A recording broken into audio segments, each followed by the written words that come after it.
Vote কারচুপির অভিযোগে একের পর এক প্রার্থী দ্বারস্থ হচ্ছেন হাইকোর্টে। এ পর্যন্ত 23টি মামলা করেছেন বিএনপি, জামায়াত সহ নানা দলের প্রার্থীরা।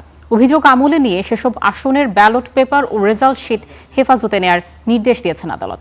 ব্যাখ্যা চেয়েছেন বিজয়ী প্রার্থী ও নির্বাচন কমিশনের কাছে।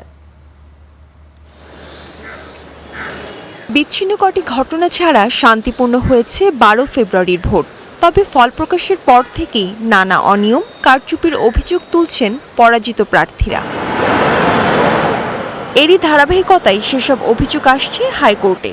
শুনানি চলছে বিচারপতি জাকির হোসেনের নির্বাচনী বেঞ্চ। সোমবারও কারচুপির অভিযোগ নিয়ে আদালতে আসেন বিএনপির 4 ও 11 দলীয় জোটের এলডিপির এক প্রার্থী।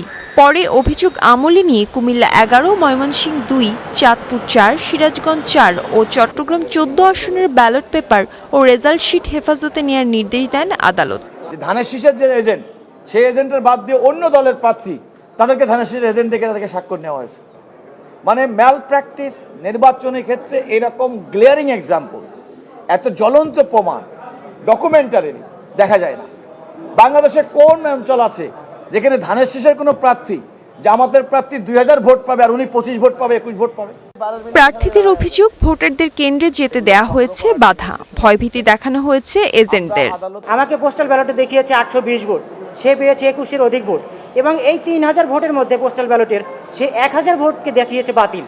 তার মানে ওই বাতিল ভোট সেগুলো দেখা যায় আমার ভোট ছিল, সেই ভোটগুলো বাতিল করে আমাকে ম্যানিপুলেট করে তারা হারিয়ে দিয়েছে। নির্বাচনে অনিয়ম অভিযোগে এ পর্যন্ত 23টি মামলা হয়েছে হাইকোর্টের নির্বাচনী বেঞ্চে।